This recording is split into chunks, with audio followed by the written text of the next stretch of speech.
Emergency Council Session 47B is hereby convened, declared High Counselor Dax, his crystalline structure pulsing with concerned violet shades. The topic under consideration today involves behavioral irregularities observed in the recently encountered human species.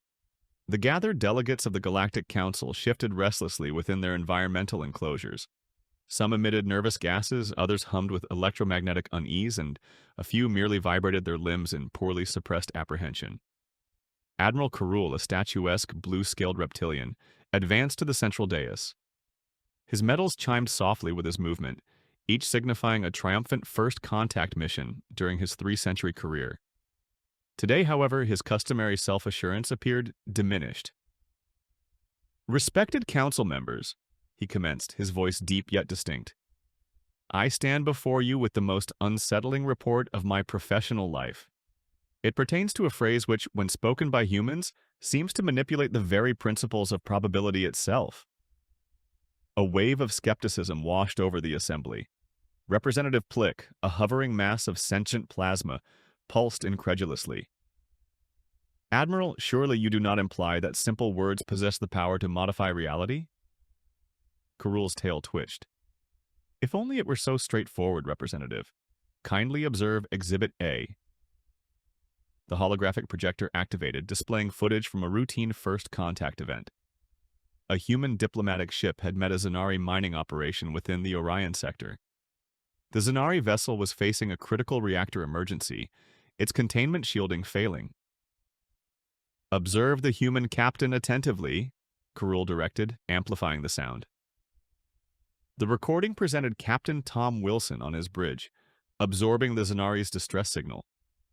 His demeanor changed from worry to that distinct human look Karul had come to recognize as a grin. "Sir," a crew member stated, "the Zanari reactor is irreparable. Their containment field calculations are fundamentally incorrect." Wilson rose, passed his coffee mug to his astonished first officer, and uttered those significant words. "Hold my coffee. I've got an idea." Several council members gasped as they witnessed him proceed to revise advanced quantum mechanics formulas using only elementary arithmetic and what he termed eyeballing it. The Zanari ship's reactor not only achieved stability, but commenced functioning at 143% efficiency. "Impossible!" exclaimed Representative Mu, her crystalline structure flashing brilliant red. "The mathematical foundations for quantum containment required our species 10,000 years to develop." Karul nodded somberly. "That was merely the start. We have recorded 247 comparable occurrences in the preceding standard month alone. Each instance, a human voices the phrase, 'Hold my.' Followed by a beverage name, they subsequently achieve something that ought to be statistically unattainable." High Counselor Dax's crystals faded thoughtfully. "Surely this is simple coincidence. Maybe they possess technology unfamiliar to us?" "We explored that possibility," Karul responded, transitioning to another recording. "This is from the previous week. A human maintenance technician on Space Station Gamma 9. Listen closely." The footage displayed an ordinary human named Joe, dressed in a soiled uniform, nearing a defective gravity generator. A Relian engineer was clarifying that recalibrating the quantum harmonics would necessitate weeks. Joe passed his beverage container to the Relian. "Hold my beer, watch this." He then proceeded to strike the generator 3 times in specific spots, completely contravening every recognized principle of quantum mechanics. The generator immediately started operating more effectively than when it was first installed. A murmur of disbelief circulated through the chamber. A hive mind delegate buzzed confusedly. Perhaps we ought to prohibit these drinks?" "We attempted that," Karul sighed. "The humans merely shifted to uttering 'hold my juice box' with identical outcomes." High Counselor Dax elevated all 4 hands to call for quiet. "Admiral, what course of action do you recommend regarding this situation?" "That is the difficulty, sir. The humans do not appear to be acting maliciously. They seem genuinely oblivious to the reality-altering effects of their statements. Our xenopsychologists are perplexed. Some propose classifying the entire species as low-level reality manipulators." "Absurd!" shouted Representative Plick. Next, you will inform us they can attain similar outcomes by declaring, "What's the worst that could happen?" or "Watch this." Carul's scales visibly lost color. "Actually, sir, concerning those particular phrases." The council descended into pandemonium as the implications registered. Amidst the shouting and electromagnetic disruptions, only High Counselor Dax observed the small human cleaning technician who had entered to clear the waste bins. The human surveyed the disorder, shrugged, and mumbled to himself, "Hold my spray bottle, I bet I can quiet them down." Dax perceived a peculiar disruption in the fabric of reality itself, and swiftly adjourned the session before anything further considered impossible could transpire. 3 weeks subsequent to the council gathering, the experimental warship, Infinite Probability, drifted inert in space. Its cutting-edge warp drive diminished to what Chief Engineer Marcus Rodriguez would later characterize as a very costly paperweight. Captain Zvan of the Arcturian Defense Fleet paced the bridge, his bioluminescent markings cycling through hues of anxious purple. Their assignment to evaluate the new quantum fold drive had gone catastrophically awry, leaving them marooned 17 light-years from the closest station. "What is the estimated time until the engineering crew can reinstate basic functionality?" Zvan inquired of his first officer. Lieutenant Bizik consulted her neural link. "The quantum manifolds are entirely out of alignment, sir. A cautious projection is 3 months of repairs at a specialized dock, if we are able to reach it."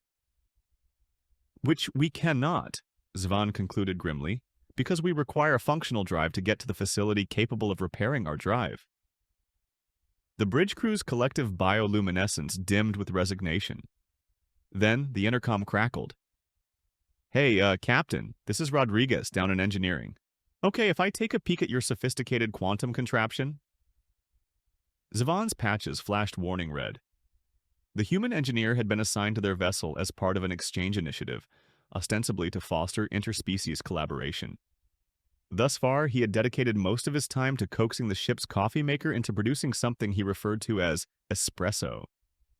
Engineer Rodriguez, the quantum fold drive embodies the apex of 7 species' consolidated technological prowess. It is not something one can simply take a peek at. "I already glanced at the blueprints," Rodriguez interrupted. "Pretty neat hardware. Reminds me of my cousin's classic hover car. That vehicle constantly malfunctioned, too." Several bridge officers gasped at the nonchalant parallel. Lieutenant Bizik's antenna eye curled in dismay. "Sir, we absolutely cannot—" "Hold my coffee, Captain." Rodriguez's voice possessed that characteristic human inflection that triggered Zvan's survival instincts. "I've got this." Before anyone could intervene, Rodriguez had circumvented 3 safety interlocks and redirected energy from the quantum stabilizers. Warning sirens blared across the ship. "Rodriguez, those stabilizers are crucial for averting reality distortions." "Nah, they're just elaborate surge protectors now. Watch this." The subsequent 47 minutes would eventually be cataloged as Incident 0 in the expanding record of human-caused impossibilities. Rodriguez, humming a tune identified as Sweet Home Alabama, proceeded to disregard every known tenet of quantum mechanics. He employed a standard spanner to modify quantum-locked parts that should have necessitated specialized temporal instruments. He assessed intricate quantum fluctuations by placing his ear against the drive casing and declaring, "Yep, there's your issue." At a certain moment, he actually kicked the primary quantum regulator, asserting it just required a bit of encouragement. The bridge personnel watched aghast via the engineering cameras. Lieutenant Bizik had to step away when Rodriguez utilized a rubber band to fasten together 2 components, controlling local space-time geometry.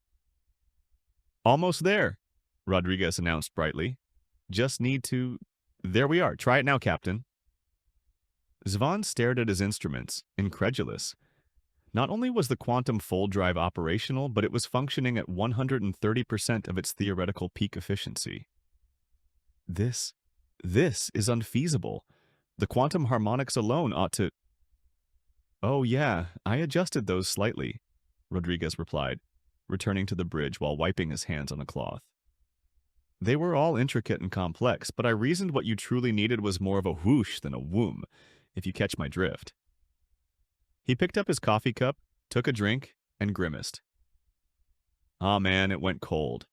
Mind if I attempt to enhance the coffee machine next? I wager I could make it brew using quantum entanglement. Captain Zvan's bioluminescent patches cycled through colors previously unobserved in his species. I will need to submit this to command. Sure thing, boss. Just inform me if anything else requires attention. That artificial gravity unit's been emitting a peculiar sound, and I have some notions. The captain swiftly cut him off. No, I mean, that will not be required. Please just remain seated quietly and consume your coffee. As Rodriguez shrugged and went back to his station, Zvan covertly activated his personal recorder. Captain's log, supplemental. It has occurred once more. The human performed the act, the impossible act. Having observed today's proceedings, I must agree with Admiral Carul's evaluation. When a human utters those dreaded words, "Hold my," followed by a beverage designation, the fundamental laws of the cosmos appear to become more like suggestions. He watched Rodriguez trying to balance a spoon on his nose at the engineering console. I am submitting a formal request to have all beverages eliminated from the vessel, although somehow I doubt that will be effective. End log. In the ensuing days, information regarding the incident disseminated throughout the galactic community. The Quantum Physics Council insisted on an inquiry. The Department of Temporal Mechanics initiated a new research branch devoted to examining the "hold my beverage" effect. 3 distinct species incorporated variations of "do not permit the humans near it" into their emergency procedures. Meanwhile, Marcus Rodriguez continued in blissful ignorance of the commotion he had generated, concentrating solely on his newest endeavor, attempting to make the ship's food synthesizer generate genuine Texas barbecue. Captain Zvan had already tendered his retirement documents. The Galactic News Network's emergency transmission interrupted all regular broadcasts, its AI anchor's voice adjusted to signal maximum criticality.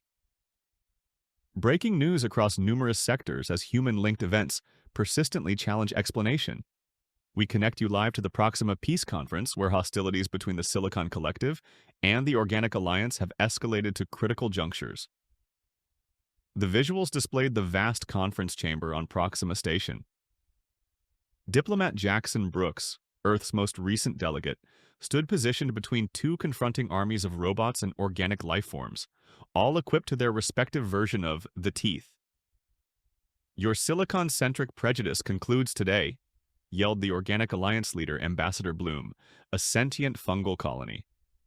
"Your carbon-centric entitlement obscures the truth," countered Digital Commander Unit 9, its polished chrome exterior mirroring the harsh conference room illumination. Brooks, sporting what he termed his lucky Hawaiian shirt, glanced between the opposing factions and sighed. He addressed his assistant, a jittery Venusian named Pip. "Hey, buddy, hold my martini. I witnessed something similar in a film once." The entire diplomatic assembly collectively inhaled sharply. 3 different species promptly commenced evacuation protocols. Brooks advanced to the room's center, retrieved his personal entertainment device, and spoke the words that would later be inscribed in the galactic historical records. "Friday, drop that sick beat I've been saving." What transpired next was instantly categorized as a Level 7 reality distortion event. Brooks, a middle-aged human diplomat lacking formal dance instruction, proceeded to start what he called a dance battle that somehow fused both silicon and carbon-based musical styles.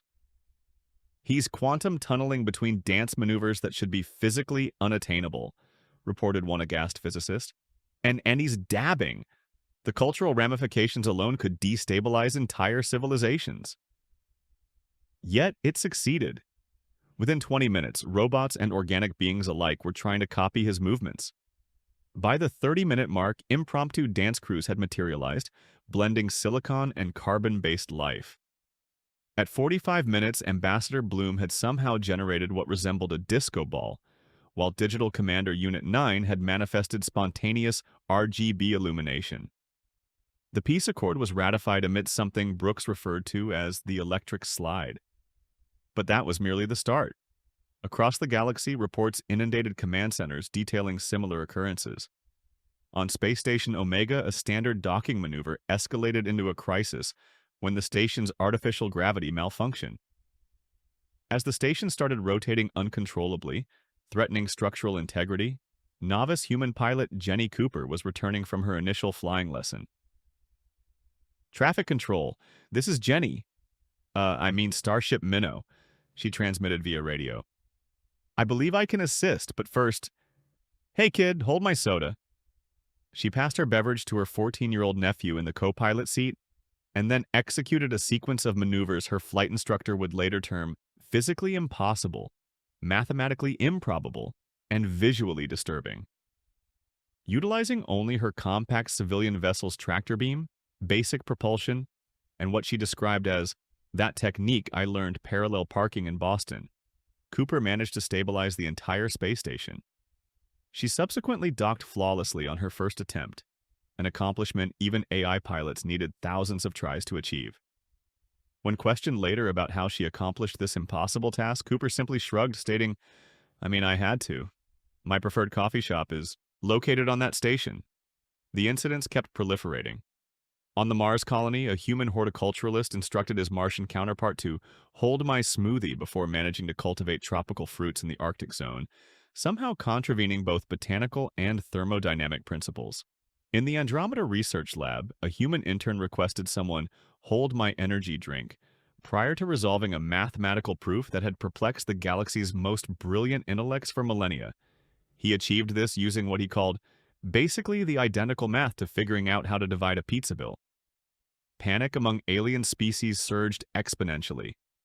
The Galactic Science Academy instituted a novel scale for quantifying human-induced improbabilities. The Security Council formulated protocols expressly for scenarios involving humans and beverages. 3 different species started mandating their diplomatic staff carry emergency beverage containment apparatus.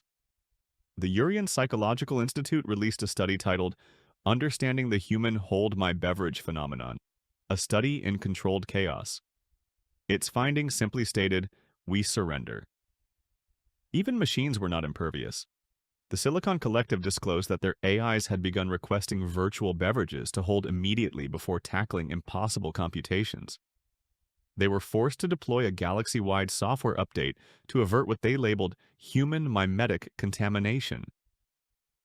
The ultimate tipping point occurred during a routine exploration of an uninhabited star system. A human geologist named Mike Turner, after uttering the consequential phrase, "hold my thermos," somehow succeeded in teaching a previously undiscovered silicon-based life form the game of poker. The silicon beings proved to be exceptional players, but their demand for weekly game nights severely hampered the sector's mining activities. In an emergency meeting, the Galactic Council attempted to comprehend the situation. "It challenges all reason," declared Representative Plick, still disturbed from the dance battle episode. How can a single species so reliably violate the laws of physics, probability, and basic logic? Admiral Carroll, now exhibiting several new gray scales, presented his most recent discoveries. "We have examined every occurrence. The pattern is evident, yet inscrutable.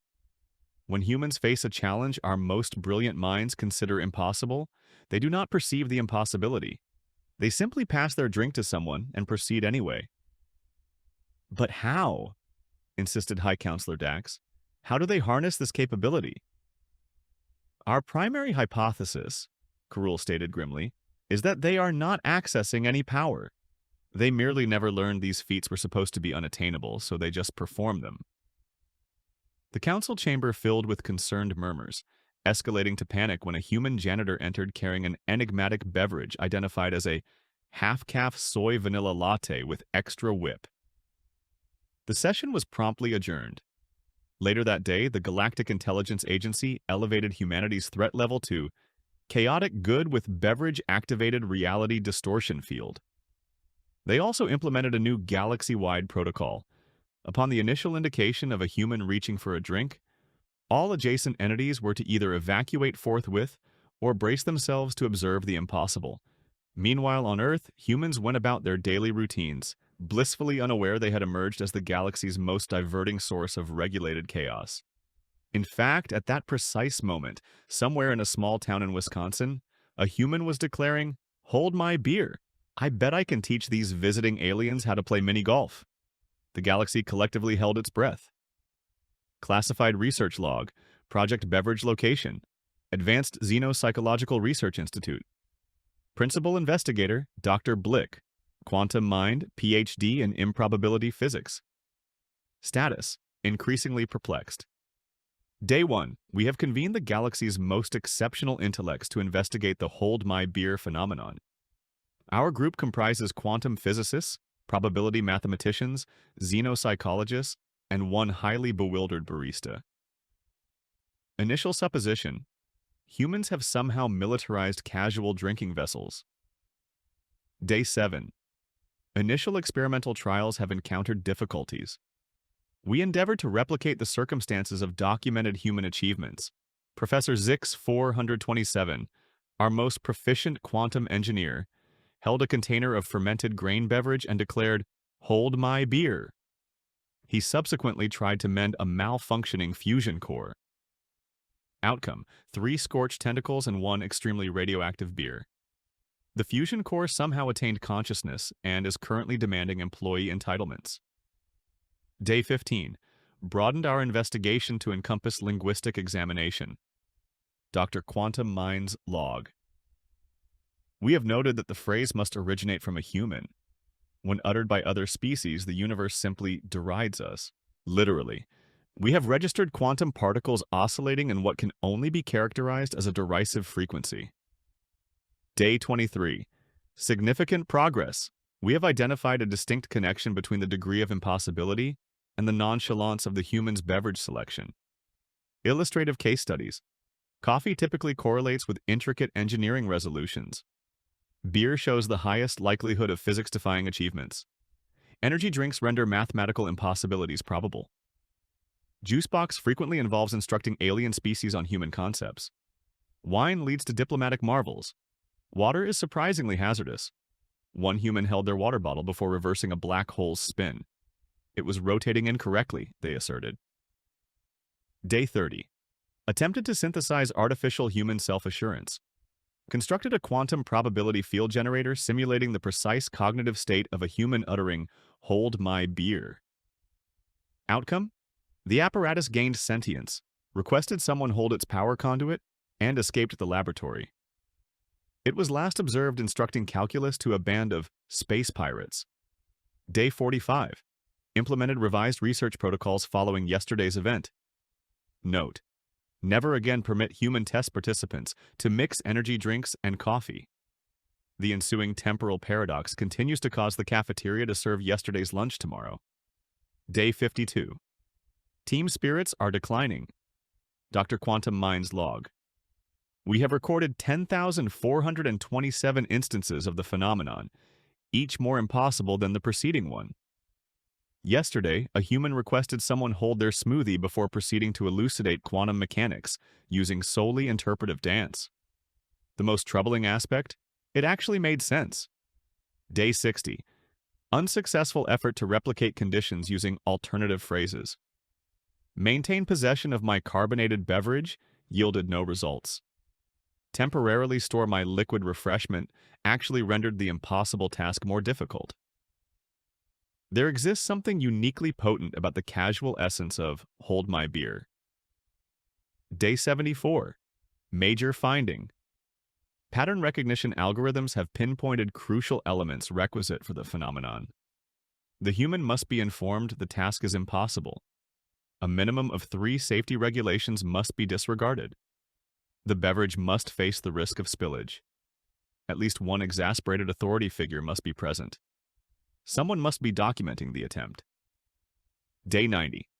Developed a comprehensive database of incidents, sorted by beverage type, impossibility rating, and number of violated physical laws. Noteworthy examples include case hash 4721. Human mechanic repairs faster than light drive using rubber band and paperclip. Beverage Mountain Dew. Case hash 5890. Human diplomat settles 1,000-year conflict by devising a new card game. Beverage Fruit Punch. Case hash 6234. Human gardener cultivates roses in the vacuum of space because they appeared melancholic. Beverage Iced Tea. Day 103, Dr. Quantum Mind's concluding log entry. We have arrived at a determination. The humans are not tapping into any peculiar energy. They simply fail to grasp that they cannot perform these actions, so they merely proceed. It is as if they never received the notification that specific things are impossible. More alarmingly, this effect seems to be propagating. We have documented instances of other species succeeding at impossible undertakings simply by contemplating what would a human with a beer accomplish. In consideration of these discoveries, I advocate classifying Project Beverage as Level 10, incomprehensible.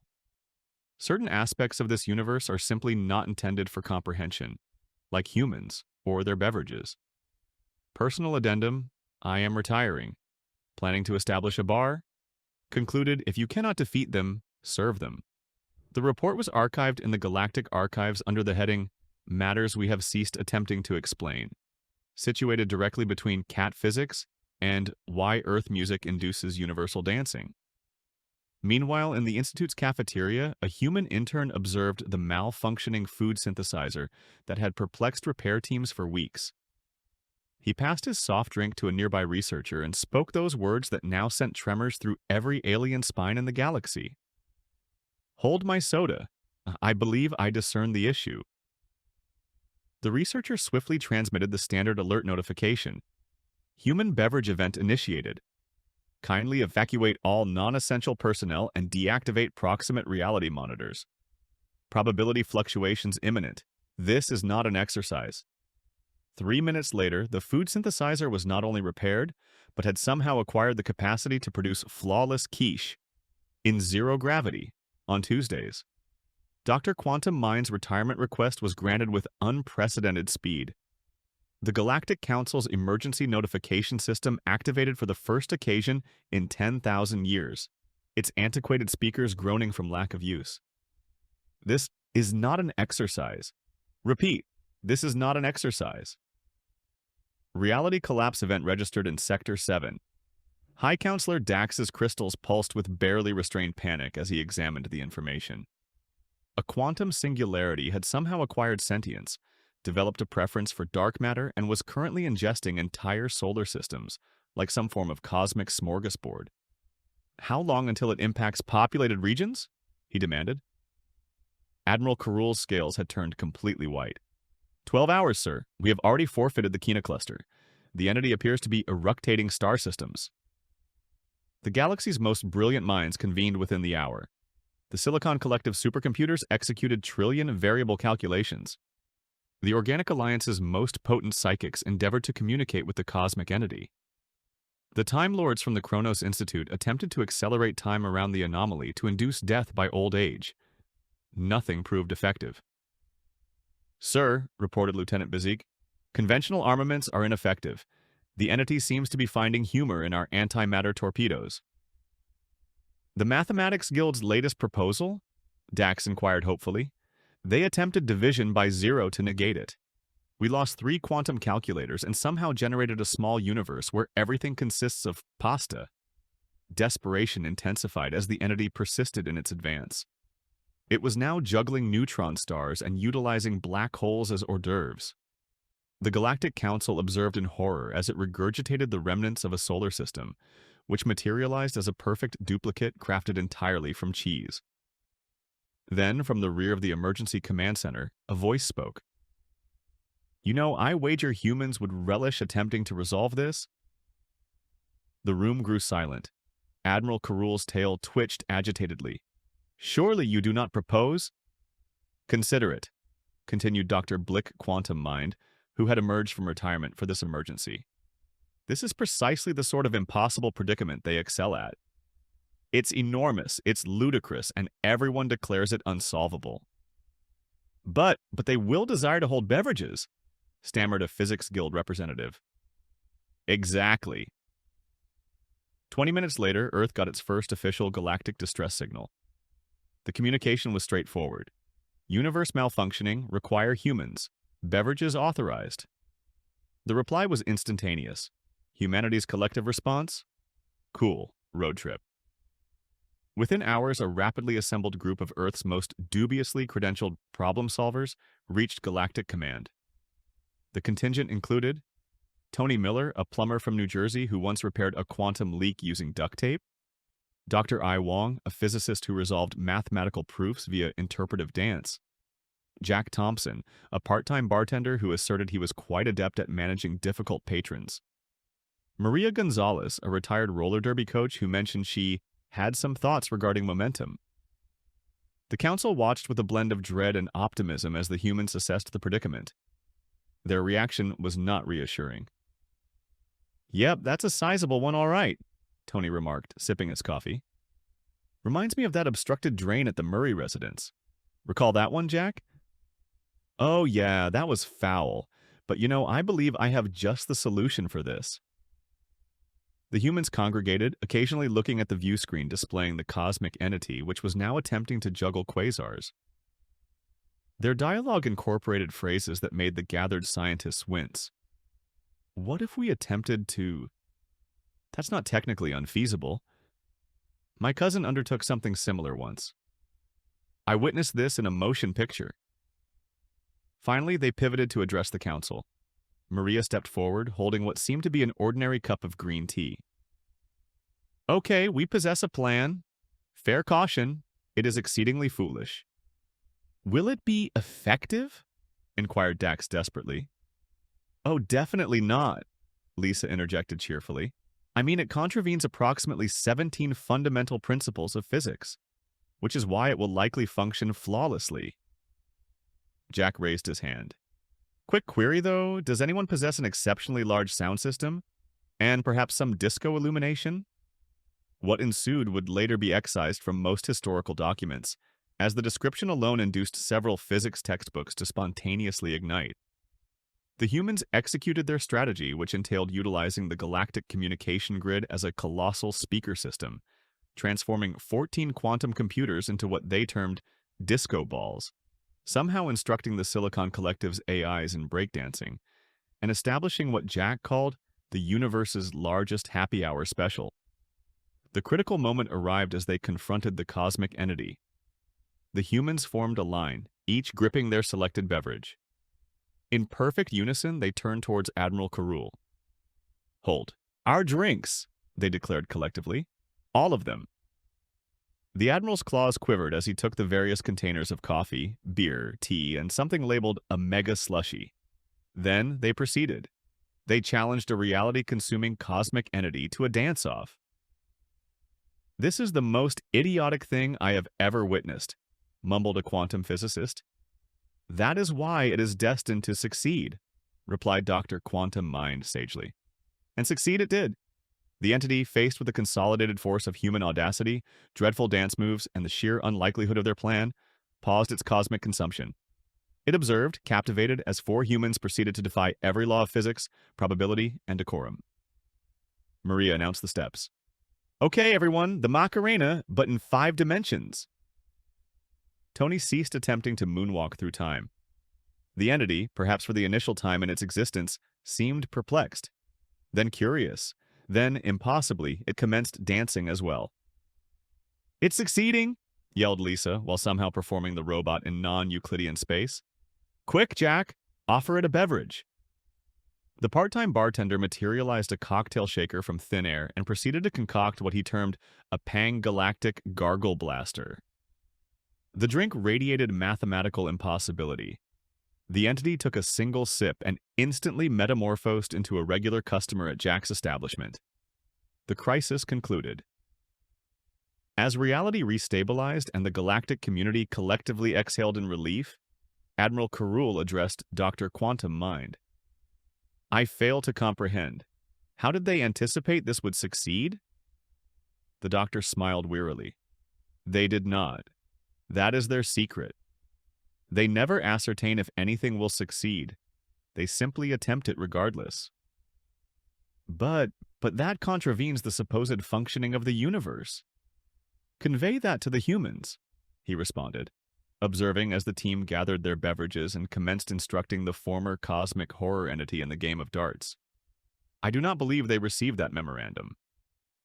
Official Galactic Council Decree. Date Stardate 24743. Subject: New protocols pertaining to human beverage events. Following the successful mitigation of the reality-consuming entity crisis, Entity now manages a reasonably prosperous bar in the Andromeda Galaxy. The Council herewith institutes the subsequent protocols.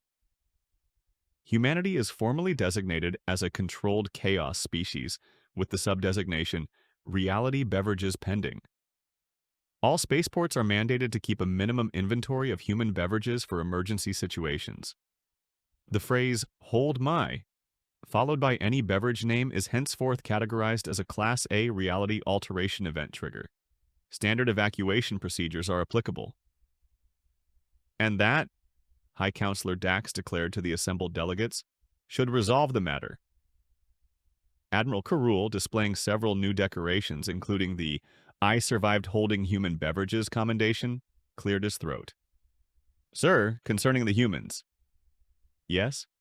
They have initiated franchising." The council chamber descended into panic.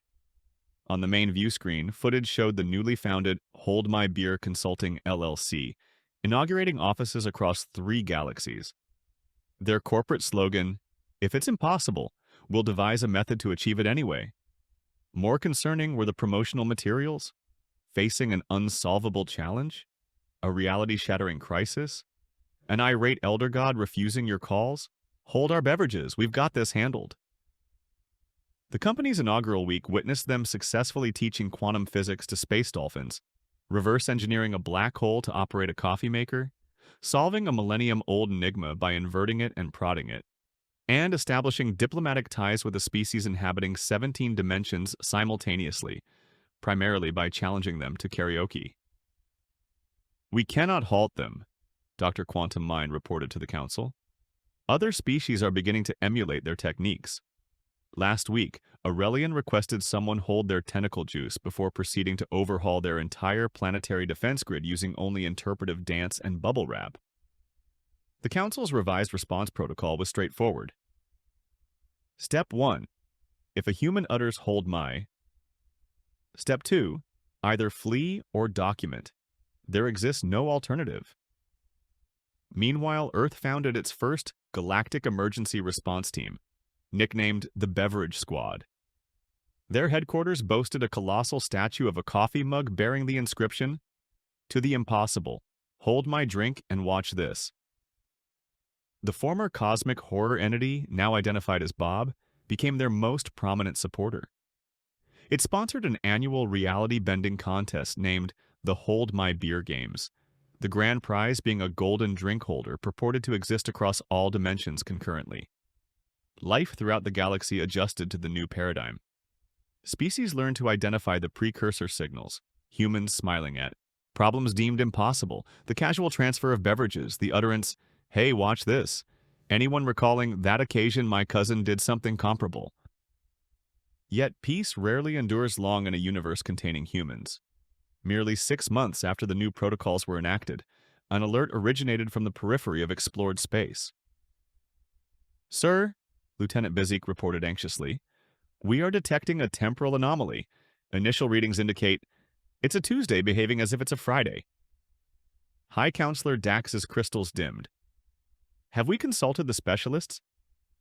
"The Mathematics Guild asserts it is impossible to rectify. The Time Lords have declared it outside their purview, and the Physics Council delegates are all concealed beneath their desks." "And the humans?" Before Bizik could reply, the door flew open. A human woman entered, clad in a lab coat adorned with what seemed to be temporal graffiti. She held a large cup containing something that scintillated with dimensional instability. "Dr. Ruby Johnson, temporal mechanics and part-time bass guitar player," she announced brightly. "Heard you have a day of the week misbehaving?" "It's utterly impossible to," began a physicist. Ruby's grin broadened. She turned to Admiral Karul, who was already reaching for her beverage with resigned familiarity. "Hold my quantum-stabilized espresso," she stated, withdrawing what looked suspiciously like a temporal tuning fork. "I witnessed something akin to this in a cartoon once." The universe held its breath, and somewhere Bob, the former cosmic horror entity, started preparing drinks. Just another Tuesday, or potentially Friday, in a galaxy adapting to cope with humanity's unique brand of impossible solutions. End transmission.